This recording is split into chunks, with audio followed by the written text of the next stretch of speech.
If you get caught drinking and driving in Austin this Halloween weekend, be prepared to get your blood drawn. 2 years ago this month, Austin police started its no refusal policy on busy weekends. But in Marble Falls, they do it around the clock, 365 days a year. KXAN's Jacqueline Inglace checks into the program and the controversy that still surrounds it 2 years after it went into effect.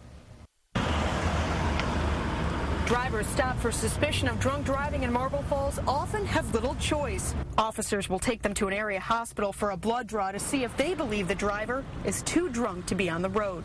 The policy has been in place since October of 2008, and county attorneys say they're seeing results. It has confirmed for us that our officers' observations were exactly on point. Over the past 12 months, police officers have made 58 DWI arrests. Of those, more than 70% of drivers had a blood alcohol content of 0.16 or higher. That is double the legal limit. They even pulled over a driver whose BAC was 0.38, and they're seeing an average BAC of 0.21.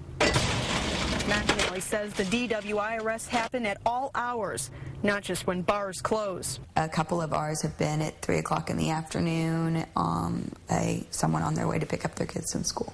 McAnally says this blood draw no longer has them relying on subjective observation of officers.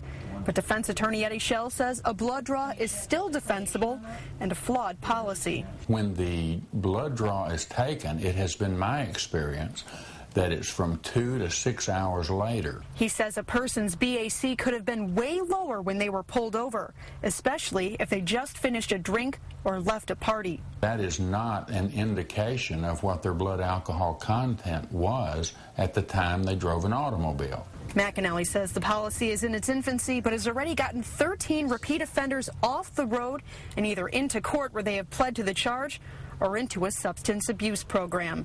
In Marble Falls, Jacqueline Inglace, KXAN, Austin News.